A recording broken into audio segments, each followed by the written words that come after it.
Hello and welcome to the Marketing Meetup podcast. My name's Joe Glover. Today we have a lovely session with the amazing Nana Crawford, who is the social media marketing manager for the British Red Cross. Nana brought unbelievable energy to this session. She was so lovely, where we focused on how to get the rest of your team involved in your social media content production. However, we did also spend a lot of time just venturing into other social media based topics. We had the benefit of a pro there, so why not? It was an excellent session where I think Nana really lifted the lid on her process.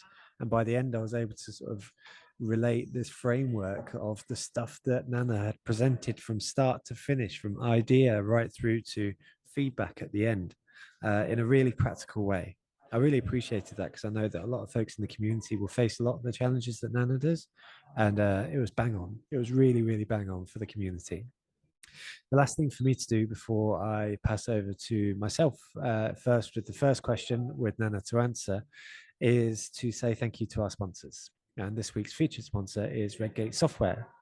Redgate Software are a company based in Cambridge who are, especially given the news in the past few weeks, very doing great in the sense that they're hiring. They're hiring folks in the product marketing manager role in Cambridge, and then also they're hiring an ABM person over in the States. With these two things in mind, if you're looking for your next career at a company that I can testify is absolutely lovely, then definitely check out Redgate Software. You can head to their careers page and see what opportunities exist right now in marketing at Redgate. I'd heavily recommend them. Big fans. They've been great supporters of the Marketing Meetup right since day one. With all that said, now is the time to hand over to initially myself, as I say, to ask the first question to the very brilliant Nana Crawford. You have this amazing idea on whatever day, so call it a Tuesday. You sit down and you have this amazing idea for a campaign, and you're there and you're like, you know what? We need to get the team involved to do the social media on this activity for them to be involved. What's the challenges that immediately pop into your head where you're like, yeah, you know what? This campaign's great, but ... we need to overcome this. What's going through your head at that point? That is such a great question because, and hello everyone. Let me start off by saying hello to everyone and anyone that has followed me on LinkedIn. Hello. Yes, please do put questions in the chat as we have our conversation so that we can pick up on these. So it's a really good question because I think that whenever someone asks me that, my first instance is to jump straight to who can I get involved? Mm-hmm.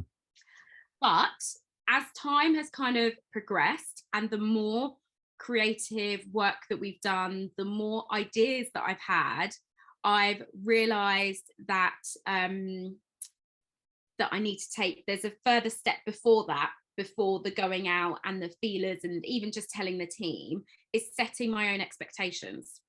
So what are my own expectations of this idea? Like, where do I want it to go? Where is it going to sit? What kind of people do I need to get involved in this bit of content?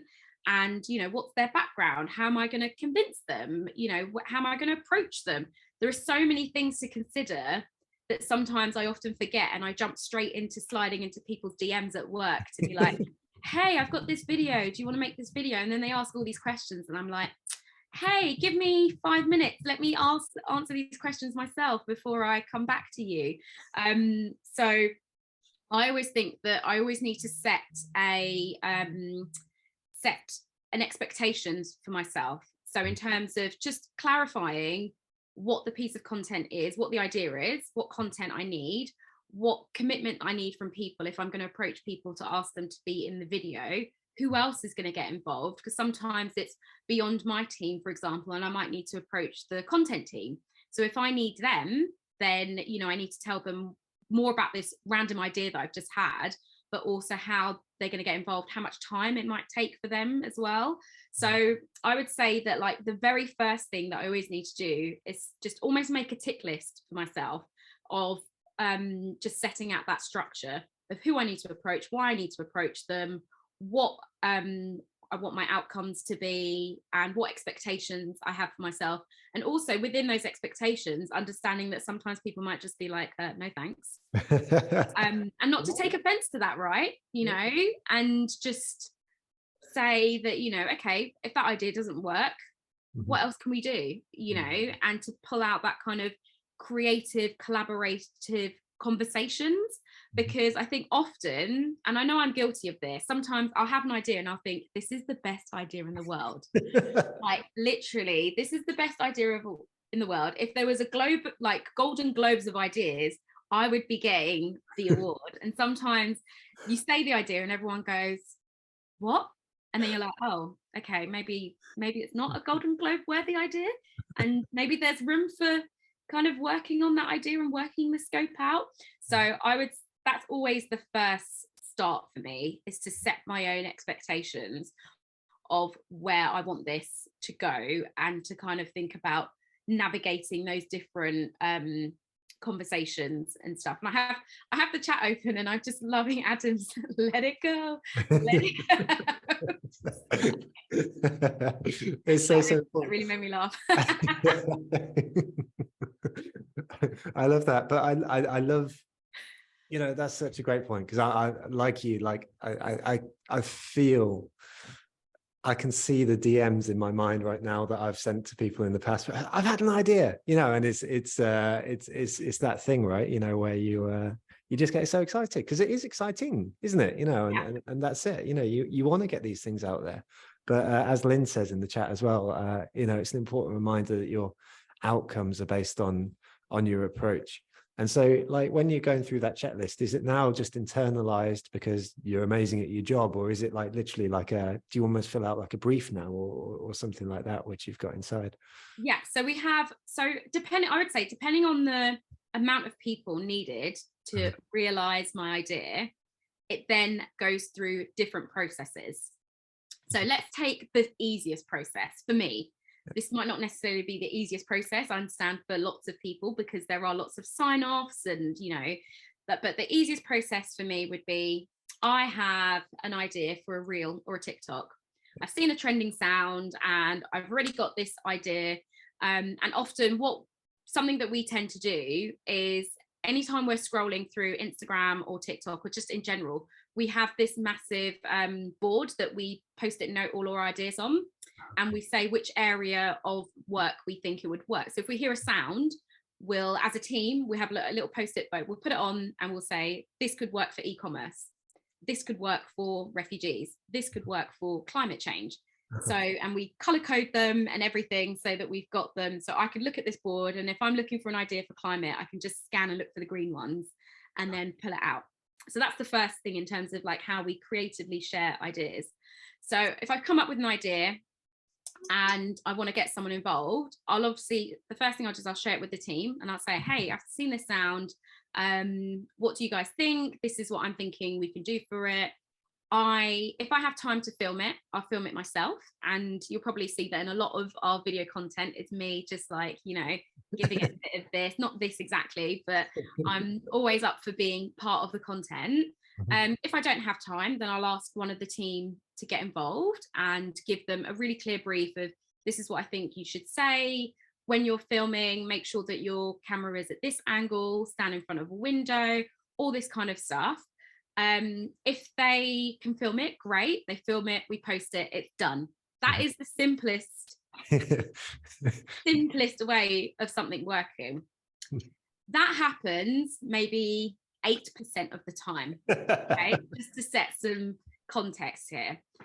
The rest of the time, it's often an idea that we've had that require, because it's linked to a project, we need a sign off from the project manager. So we'll have to go to them with the idea and say, hey, we've got this idea and we've really created the video, for example, but we need your sign off. So we'll send it to them. They'll go, yes, great. You know, or they'll go, oh, can I send this to 10,000 other more people for them to look at? And then you go, okay, but by the time that comes back round, the sound has probably gone and there's probably going to be a new social channel. So can we speed that process along a little bit and only involve the people that 100% need to see this bit of content. And sometimes I feel like that happens because no one wants to take full ownership over saying yes to a piece of content when it's either slightly risky or it has a slightly different tone of voice and it doesn't feel safe. If it doesn't feel safe, no one wants to be the person that goes, oh yeah, I sign that off completely. You know, they want some kind of like, they don't want that full autonomy. They want a couple of other people to look at it to get the consensus that, okay, well, I've signed it off, but as long as other people have had a look at it and it's not just on me and it's not going to come back to me. And sometimes I feel like that in a lot of ways can hinder that creative process and just getting content out there, because no one wants to have that single yes, that single no. And what I would try to remind people is that you can sign it off, but ultimately when it goes out on the channel, it's on me. So I can alleviate that burden, because that is my job. It's my job to create content and put it on our channels that does XYZ. I'm coming to you because you're managing this project and I want to make sure that this content fits in line with the, you know, the tone of voice or whatever else. But remember that I am the one that people are going to come back to if they dislike stuff. You know, so often I find that I have to remind people of that quite a lot. It's the difference between responsibility and accountability, right? You know, they might be responsible for giving it a yes, you know, to enable you to do it, but accountability, you know, we are the marketer in the room, so it's our job, right? You know, and there's so much there. Like, honestly, I've written down four possible areas of conversation that could go off the back of that one answer alone. So like, you're amazing, and like the practicality there is really, really appreciated as well. So thank you for sharing your process there. And one thought there in particular was your board. So the board that you have, because I've struggled with this personally. So I would love to get into TikTok. You know, I'd love to do more. I even tried to dance the other day, you know, like it was, and it did not go well. You know, it did not go any. Let's stop the story there. But so something I struggle with on the regular, and we're going to kind of ping pong around it a little bit, but is that point that you made about connecting things. So we had a guy speak a little while ago called Eddie Schleiner, and he said that the definition of creativity is actually about connectivity. So taking two seemingly unrelated topics and putting them together. And it strikes me that that's what you're doing with that board right there. So when you're going through that board, when you put the topics down, did you literally just say, these are our positioning places and that these are the messages that we want to cross, and therefore these are the topics that we're going to be looking out for? How did that process work? So good question. So the way the process works is you can look at it in different ways. So you've got the kind of overarching campaign themes, let's say. So for us, we could look at climate. So you've got climate. Under climate, you've got situations, as we'd call them. So flooding, drought. We might look at climate happening internationally. We might look at climate happening in the UK. We might look at climate partners, so people that we want to work with. So then you start to create almost like the spider kind of diagram of, you know, hierarchical stuff. But ultimately it all comes under climate. And then you could look at migration and displacement, which covers like refugees and what's happening in Ukraine, what's happening in Africa, what's happening, you know, and you start to look at it like that. So whenever we are thinking about our ideas, our very first thought is, where does this piece of content relate? When someone looks at this piece of content, what is it that we want them to find out about it? If it's about climate, we put it into climate, and then we can start to refine the messaging. Then we can start to pull out the one thing that we want people to know from this video, or the one emotion that we want people to feel from watching this video or reading this piece of content. And that's kind of how we then start to categorize it. We will always have, for any piece of area of work that we're working on, key messages that we want to get across. Now, what we try and do, and this is a piece of advice that I would say to people, is that because trends can move so fast on TikTok, on Reels, find a way to kind of have your base messages, your key messages, what it is that you want to get across. Have that to plan, but don't necessarily have the how you're going to get it across, because that's where the creativity comes into it. So you want to get this message across, but then you can start to look at how to get the message across, and it starts to make things easier, because if you're looking at the how and not the what, you're working backwards, and then you're struggling to make it fit. So we always have the key messages. So let's take, for example, when we did our COVID vaccine campaign, we had all the messaging signed off already. Here's exactly what we can say. We had the sign-off process done. And when I say it went through about 30 people, I mean it went through about 30 people. But that was 30 people signing off the messaging.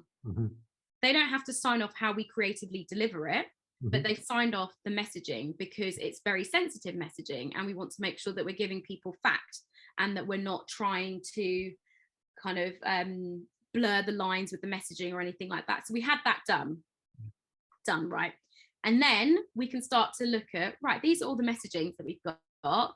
What are people doing creatively to talk about different subjects? And that's where we then start to feel like, okay, we can do a TikTok that's got the Who Wants to Be a Millionaire sound. We've got a TikTok where someone looks like they're getting dressed backwards, or we've got a TikTok where we can collaborate with another doctor on TikTok and say to them, hey, we've got this messaging and we'd love for you to share it on your channels to your audiences. And they can go, great, thanks for that, we'll share it. So that's kind of how we work.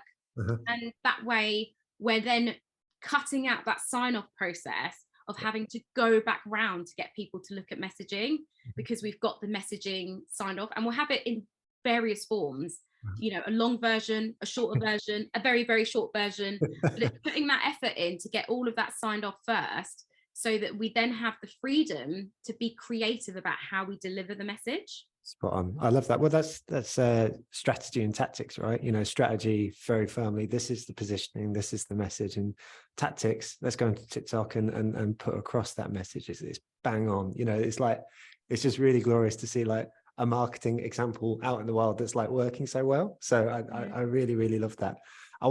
There's some brilliant stuff in the chat here, so I want to pick up on that. But before we get there, like there was just a thought that popped into mind as you were speaking, which was with the trends, when you mentioned the trends, and so there's part of me which is sort of like, this is just an exercise in pure creativity, right? You kind of got to have that thought process in your mind, make those connections, even if, albeit to your agreed message. But there's another part of me which is like, sometimes it just doesn't feel like, there's a sound that fits, or it might be a bit risky or a little bit hard, to sort of fit in that message to something that's trending, which, to a noob like me feels like a good strategy to pursue it in the very least. And so what's the internal judgment call that you make when you're sort of like, actually, this trend is going to be, relevant to us? Because I this is a skill that I really don't have. I go through it and go, no, and like, I just haven't found it. So is there anything you're looking for when you sort of see these trends, and is it just an internal thing, or is it a little bit more process driven? Do you know what, it's so interesting, because I was having this conversation earlier actually with someone in the team about that borderline, like, and where we cross that line, and how much of a risk do we take with certain bits of content. And what I'll say is that it's still a learning process for us. And I honestly don't have the answers, because some content we've done and then people have come and been like, why did you do that? Okay. And then it's actually turned out to be a very popular piece of content. Some content we've thought, actually this is really safe, this is nice and easy to do, we've done it, but then we've done it early enough in terms of like, we've seen that this could become a trending sound, but then all the rest of the videos that follow are super dodgy, so now we have to remove the video because we don't want to be associated with that piece of content. So we're still learning, and that is a really important thing that I want to get across to people, is that we're never perfect with our content, and we are human, and we're still learning, and we're still trying to read our audiences, trying to get that balance between respecting the nature of the content and the subject matter, but also bringing that element of creativity and risk, I would say, in it as well. But I would say some of the, obviously there are things that we will always avoid. We don't want to offend people. We never try to offend people. We don't want to make people feel stupid. We don't want to use swear words or anything dodgy or super risque or anything like that. So there are some things that we definitely won't do. But then there are some other things that we could be like, oh, okay, this is a little bit different. Or maybe we can use this sound for, if we don't have anything on the board, we can think about talking about our process or talking about us as a social media team.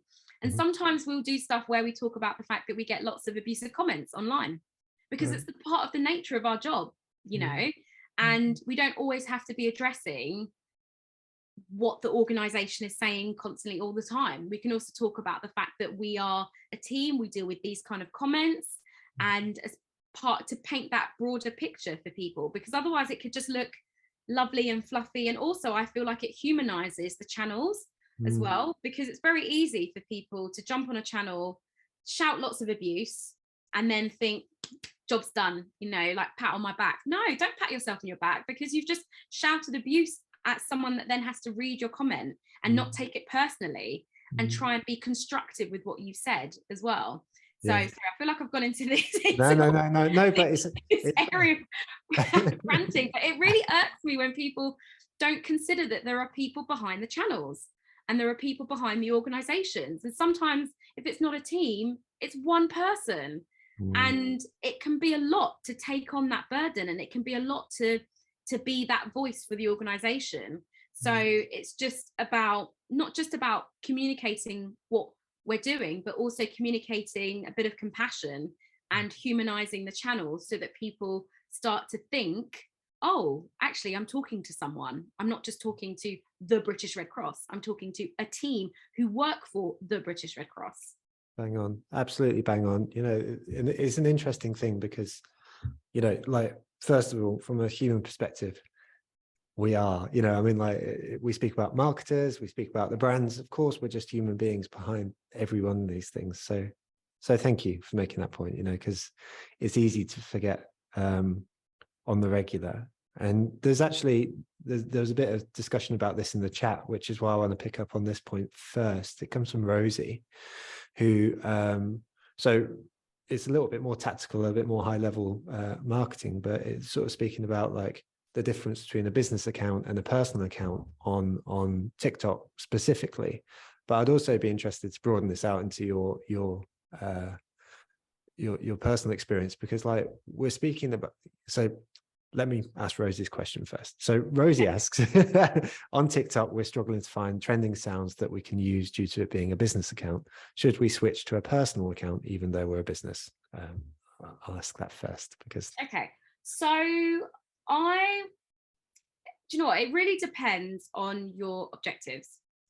If your objectives is to only use trending music because you think it's going to be really important to your strategy, then you can switch to a personal account.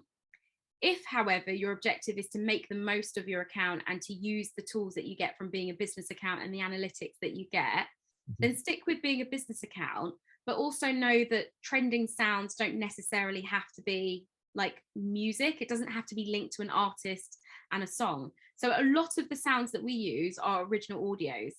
So we use original audios created by creators on TikTok. We follow a lot of, there are so many accounts on TikTok that promote trending audios that are original audios that we follow, and they will say something like, this audio has only got 100 videos, but we predict it's going to be a trending audio because it's super easy to use and you can use it for XYZ. Nice. You know, so there are a lot of accounts that do that already. I would love to say I remember them off the top of my head, but we just have them saved in TikTok and we just go into there and we can just kind of look at them. But if anyone wants to message me on LinkedIn, then I can scroll and try and find them and send them to you. So it just really depends on what your objective is, because there are a lot of original audios that we use as business accounts and they end up becoming trending audios. So I think it's just really important in terms of, Rosie, what your main objective is. And if it's really important to you to use music that's trending as opposed to original audios that are trending, then you can switch to a personal account, but you just have to know if that meets your strategy. So we're a business account, and we've just come to terms with the fact that we're never going to be able to use trending sounds from Meghan Trainor, because I always want to use them and we never can. So I've gotten over that fact. But we can use original audios where people have a sample sound from Meghan Trainor, or they have a sample sound from Friends or The Office lines, or, you know, things like that.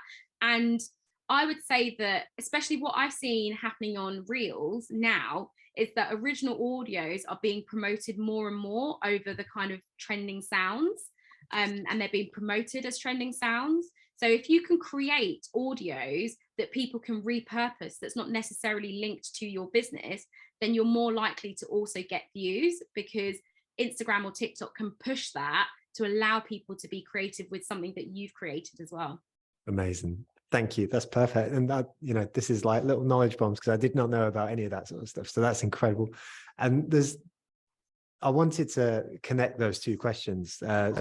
So your point there about people behind the social media channel, and then the stuff about personal accounts, and this thing about placing your people front and center. And so there's a great question here from it's an anonymous attendee who says, how do you encourage people to get involved in content if they're not confident in recording / public speaking? Yeah. And if it's okay, I'd like to layer in there about the sort of the potential threat about people sort of saying stuff about them and stuff like that, and how you address those challenges too, because it sounds like a discussion that you've had internally at different points too. Oh, Joe, I don't know if we've got enough time to delve into this area, honestly. Woo! Okay, so let's go. I'm just gonna, I'm gonna stretch, I'm gonna unwind, because it's a very, very, very good question. So where do I start? Whenever we want to approach people to collaborate and create content for us, the first thing that we will always do is explain where it's going, what we need from them, what kind of content we'll need. And from that, we'll always explain what it is first. And once we've explained what it is, we then get a sense of whether they can do it or not, depending on their vibes. We're pretty good at reading vibes, so we'll always get a sense from what it is. Sometimes we'll get people that come back to us straight away and be like, yeah, I do this in my day job, I do this at home, I can do this, fine, great, let me do it, send it to you. Those people tick, nice and easy. But often I find that it's great to work with the people who are not so confident. They want to be involved, but they're not confident, because this is where we then lend skills beyond what we have. So as a team, depending on who it is that's found this person, we'll meet with that person one-on-one and we'll have a chat with them. We'll show them, we'll always send examples of what we want as well. I think that's really important to show examples, because if people can't see the kind of content they're going to be making, it makes it a lot harder for them to just visualize it. So we'll send examples, and we'll also have a chat, and we'll have a checklist that we'll go through with them in terms of and it sounds basic, but have you used your phone to film yourself before? And people will say no. So we'll go, okay, this is how, and we'll do a demo. I will get my phone and I'll go, if I'm going to film a selfie, I'm going to hold my phone here. I'm not going to hold it here because it looks weird and no one wants to see this part of you. They want to see this part of you. If it's something that's going to be solely on mobile, then what I'll always recommend is I do a Zoom meeting with someone and I use my mobile, because then they can visually actually see, and I can say, I'm holding my mobile over here so you can see my frame in the face, my face in the frame, not my frame in the face. And that's a different thing. My face in the frame. Whereas, I'm not going to hold it here. I'm going to place my phone, look what happens when I place my phone here and there's a lit window behind me. You can see that I'm not well lit. So I'm going to take my phone and I'm going to put it here. And look what happens. Oh, you can see my face. It's beautiful. Great. Magical. So this is where I'm going to put my phone. And we will show people practically those kind of steps. And we also have written documents that our multimedia team helped us create in terms of how to film yourself confidently, what to say, where to look, all that kind of stuff as well. And then it's just about building people's confidence, and we will never post anything that someone is not happy with. If they're not happy with it, we're not going to post it, because it's unfair to them. And also consent, hello. So we're not going to do that. They'll send their first video, we'll review it, we'll go, this is great, or this doesn't quite work. Can you maybe talk a bit louder? Maybe you could talk when you're not in the motorway. You know, how about stuff like that? Think about what people might want to hear. They want to hear what you're saying. So we'll have all these conversations, and sometimes it might take more than one conversation to get them confident and comfortable and building up to it. But then once they've done it and we've posted it and they've seen it, most of the time they're just like, they feel really proud of themselves.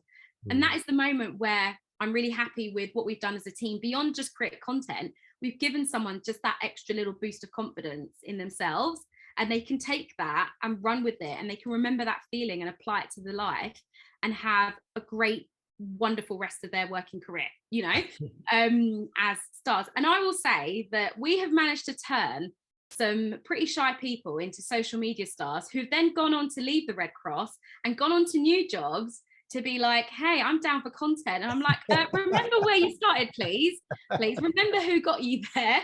But I think it's just really important. And then on the subject of understanding the nature of social media, we will always be really clear with people about the fact that we get negative comments.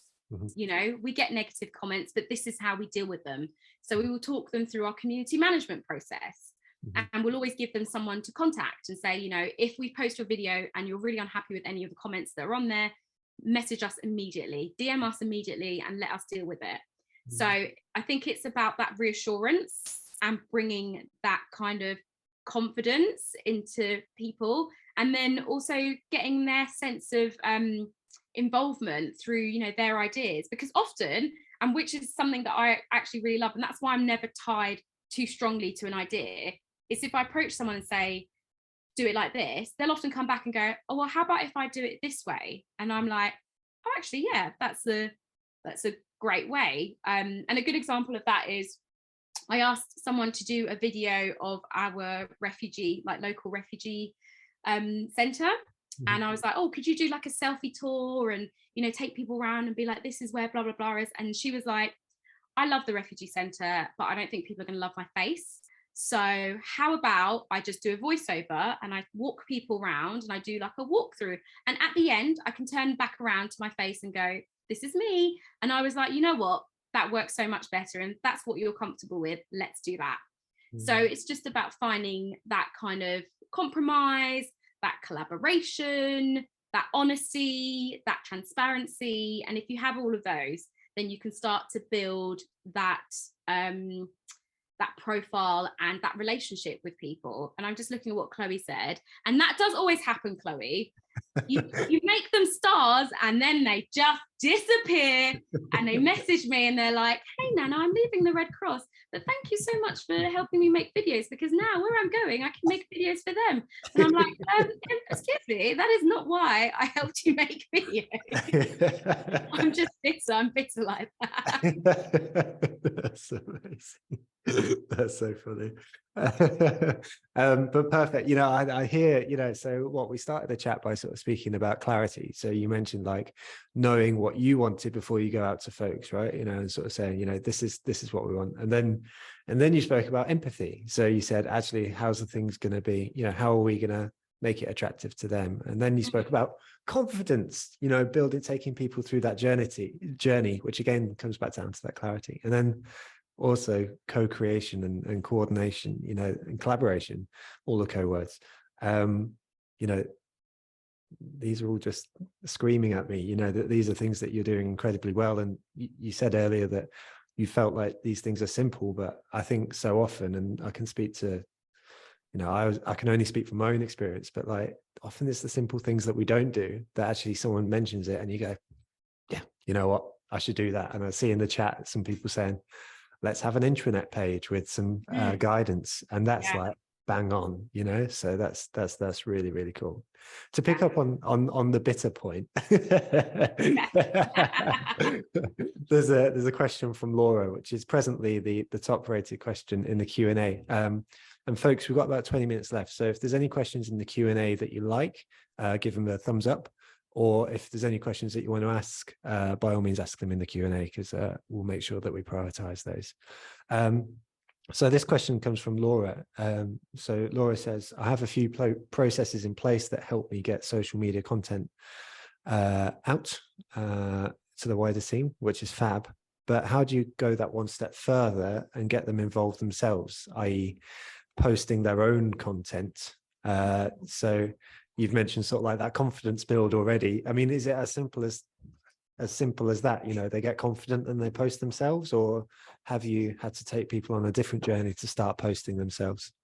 So what I find is that you have to kind of navigate it in a slightly different way, because the people who are not confident aren't going to immediately jump forward and say, yes, I'm going to do it. So you find the people that are completely confident and happy to post on their own channels and happy to create content on their own channels, and you get them to do it first. Once they've done it, you get them to testify for you in the sense of, I worked with this team to create this content and it was super easy. So they testify on the process, and it makes it easier because then you're not the one that always has to do the convincing, right? And it's kind of like, that's basically how Trustpilot works, you know. So we run around basically like mini Trustpilots. We know we need people to review us as a team and working with us as a team, because that helps instill confidence in people when they when we approach them for stuff. They would have heard, oh yeah, you know, someone in my team said they did a video for you and they really enjoyed it, or, you know, we're happy to give references as a team to people that we've worked with as well. So that's the way that we've always approached it. So we found people that are, I would say, that need less persuading, get them to do it. And then we use them as examples. So whenever we're talking, we do like social road shows kind of thing, where we talk to different teams. Then we've got examples of other bits of content that other people have created for us.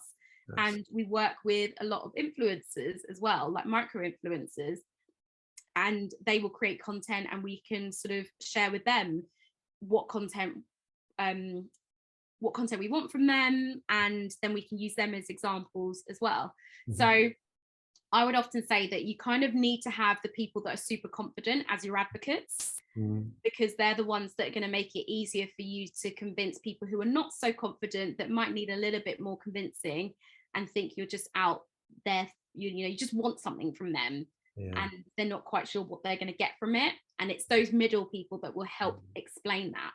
I like that a lot. As Sophie says in the chat here, it's social proof. You know, it's right. People following people, right? You know, and it's bang on. I love that, and it's hard. You know, it's definitely not easy, but it's very hard to imagine a world you don't know exists. And so to actually see examples in front of you that you know, this person has done it, and actually it's not that hard, then or it doesn't have to be so hard, then that's great. That's really, really cool. Actually, I want to pick up on, before we get to Francis's question in the Q&A, Jacqueline has just popped a question in the chat, which says, what do you think about incentivizing or creating or helping incentivizing folks to make social content? Have you ever done much of that sort of stuff? So we haven't. And my question back to Jacqueline would be, where do you draw the line? Where do you draw the line of what it is that you incentivize people with? You know, and there can be lots of things you can offer people, but ultimately the benefits that we sell, now I sound like a salesperson, don't I? The benefits that we sell as a team is always just around helping people to build confidence in the workplace and to try something new and to try something different. Whereas I feel that once you start to add incentives, you'll get people who would do it for the incentives, but then are they really doing it because they're going to get something out of it? You know, they're going to get something more out of it rather than just, I don't know, an hour's off or a biscuit. I don't know. I don't know. It depends on what it is that you want to incentivize people with. But ultimately, you don't want to have incentives, because once you start to introduce incentives, then you're kind of setting yourself up to deliver more than just that kind of content that you want from people. And then I just feel like it can become tricky, sticky, icky, all the icky stuff that you just don't really want to have and that you want to avoid.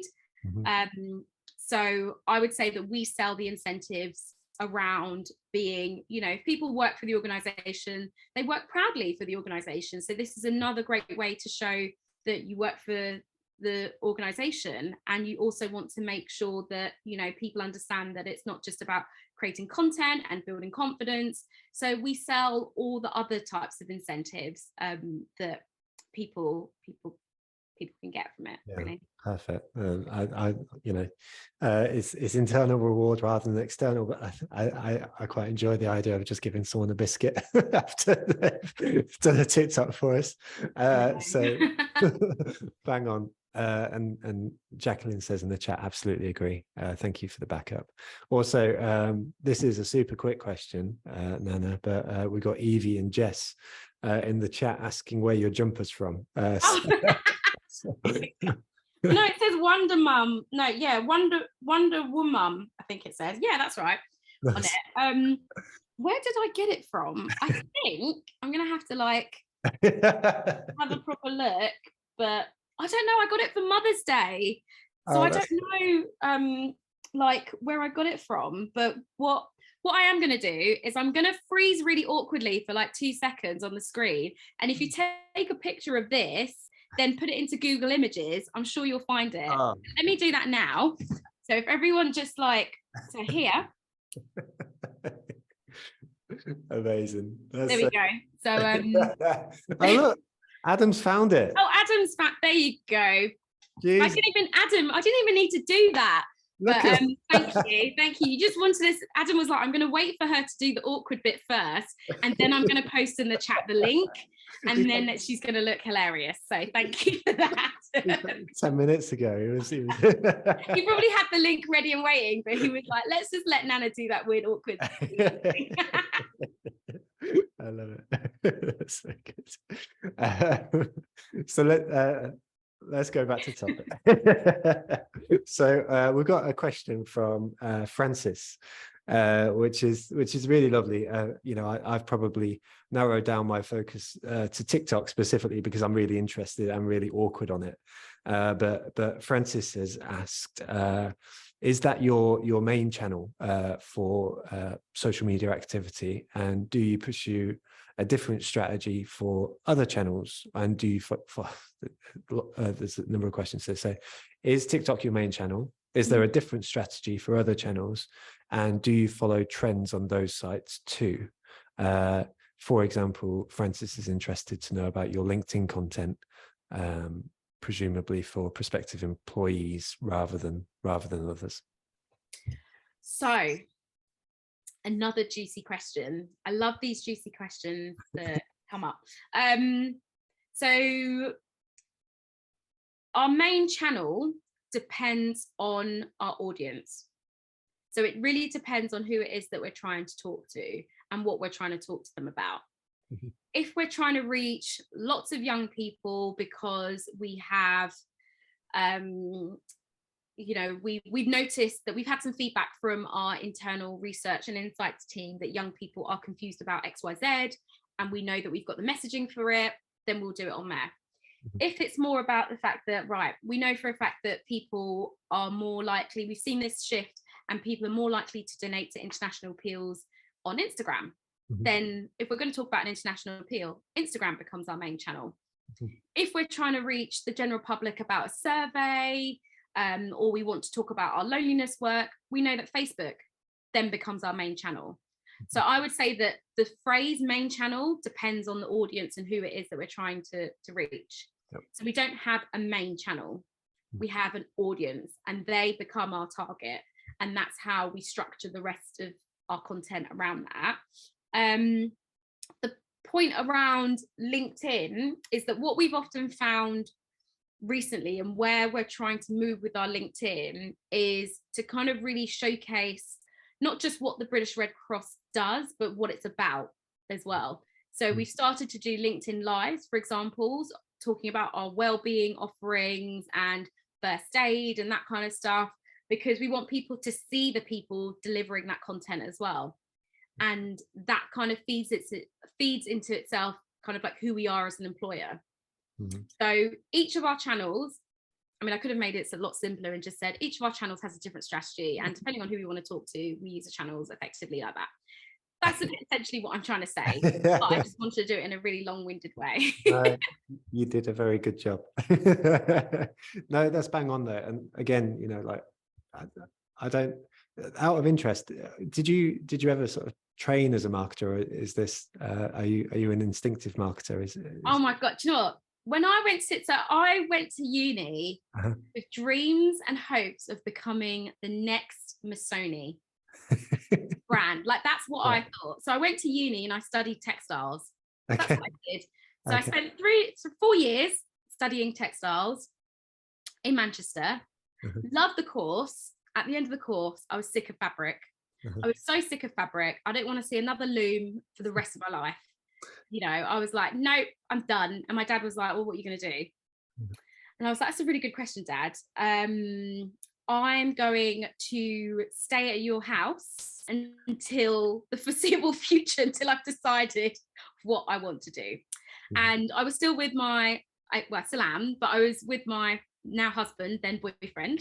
And he said to me, well, you're really good at talking to people, so why don't you think about communications?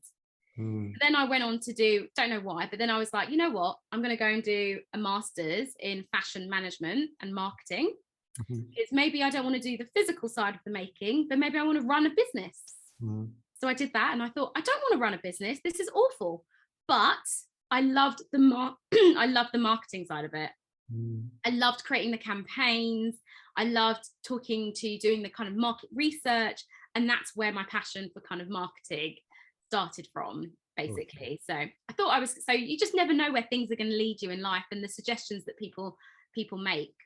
So I mean, he probably will say that he is the reason for my career. Claim credit. Whatevs. I love it. Well, you know, like, so I think in that case, then the answers that you've given today are pretty remarkable, because I think like intuitively you seem to do all the right things, you know, if there is such a thing. I think it's really impressive. So thank you for sharing everything that you have today. It's been a series of really, really great bits of advice. I want to summarize, because we've got like 8 minutes left, and I want to make sure that we deliver on the promise that we set off at the beginning, which was how to get the rest of the team involved in social media content. So the things that I think I've heard so far is that start off with you get an idea pop into your head. So we start off with a clear brief. So we start off, actually, you know what, don't just rush to DM people, let's do the brief. As part of the creative process, we've also got a board that sits on the wall, which helps us with our creativity and sort of inspires that sort of stuff. After that, it's sort of about understanding the person in front of you. So a bit of empathy. What are they going to get out of this? And it's not about incentivization. It's about actually sort of the internal reward that these folks can get from this. If they're good, they're good. But if they're not, then it's about the journey of confidence. So showing them with clear guidelines exactly, you know, here's what looks good. Here's what you could do better, maybe. And here's some people that you could also emulate. And after that point, actually, the bit which maybe we haven't touched on so much at the moment, and maybe this was a useful exercise for that reason, is what do you do when you got the content? You know, how do you then speak to folks? Say they've given you a video or something similar. How do you treat that content from the point of receiving it through to posting it through to feeding back to the folks who have taken the time to produce the bit of content for you? Yeah. So if someone makes us a piece of content, we obviously thank them for their time and for being involved in creating that piece of content. We will work it up so that we've got the finished article. If they've expressed that they want to see it before it posts, then we'll send it back to them and say, here is the video, here is the caption, we're going to post it on this day, time on this channel. If they're just like, here's the content, leave me alone, which sometimes they do, we will use the content, put it on our channels, but we'll always go back and say, we've put the content out and here's the link to it if you want to see it. And then depending on how many people we get involved, we do our monthly, like end of month and analytics. So Dean in my team runs our analytics at the end of each month, and if there's like some standout bits of content that have done something, driven people to sign up to become volunteers or whatever else, then we'll go back to those people and say, this is what your content has helped us achieve. Nice. And we'll always do that kind of feedback in the same way that we have a responsibility as a charity to communicate how your money's being used. I feel like as a team, we have a responsibility to show people the impacts that they're having by creating content with us. So, and often we find that then helps them, because they then talk about it to their team. They talk about it as like highlight moments for them. And then we get other people slowly coming to us who want to become social media stars. And then we have to, put up our book of rosters of people. Now we've now got a really nice list of people who are happy to make content for us, who might not have done it before or know someone that has done it with us, which is the nice kind of, I would say, the nice journey of having worked with someone who might not necessarily have been that confident from the start. I love that. That's great. It speaks to respect, right? And that's what it's all about. There's an interesting question here from Lynn, and I think the roster might be the answer, but I'm going to ask it because I think it'll be interesting to get your perspective. So Lynn says, I struggle with getting the rest of the business on board with our social media content, not asking them to create content, but follow our business on LinkedIn, comment, share, etc. I've offered to do workshops, help them set up an account, but I can't get anyone on board. And I think it's important to have the rest of the business engaging in our content. How do I get everyone to do this? So there are different ways that you can approach this. The ways I've done it is I've either done it through internal comms, so through internal marketing channels. So we have emails that go around to the whole organization.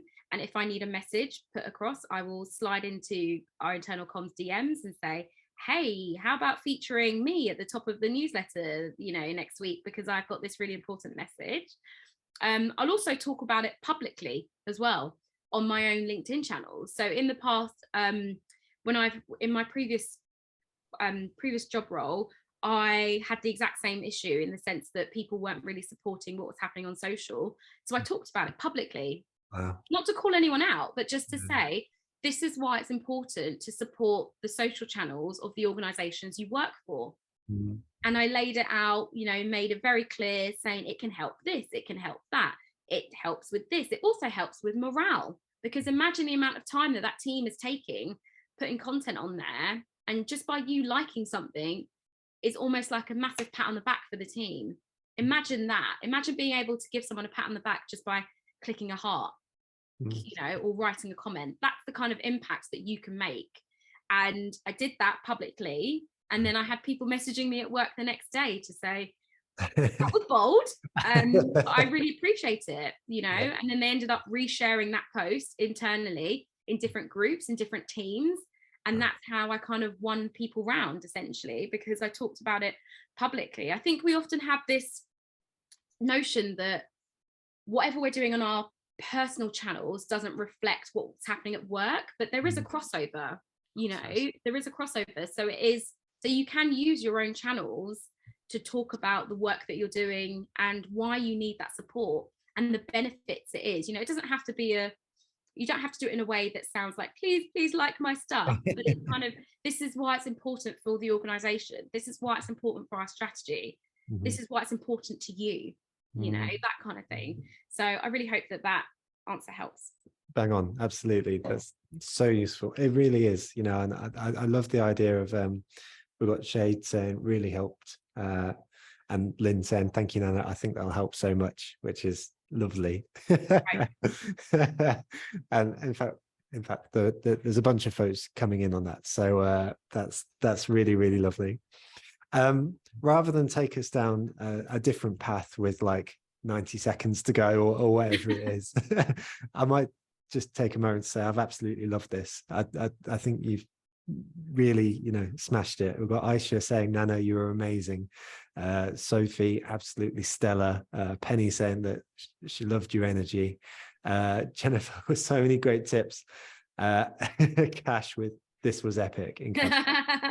And Jacqueline saying absolutely vibing. Honestly, like a really, really useful, grounded session where I'm really grateful that you've taken the time also to share exactly how you do the things, because I think that's the stuff that people can actually implement straight away. So thank you for taking the time, Nana, and thank you also everyone for tuning in with your great questions and your lovely chat. It makes the world a difference. It really, really does. So totally grateful. So with all that said, I think I might say thank you very, very much, and go and follow Nana on LinkedIn and find the British Red Cross's TikTok as well, because it's well worth it. So thank you very much for taking the time, and what a brilliant session. Really, really appreciate it. Thank you everyone. Thanks everyone. Take care.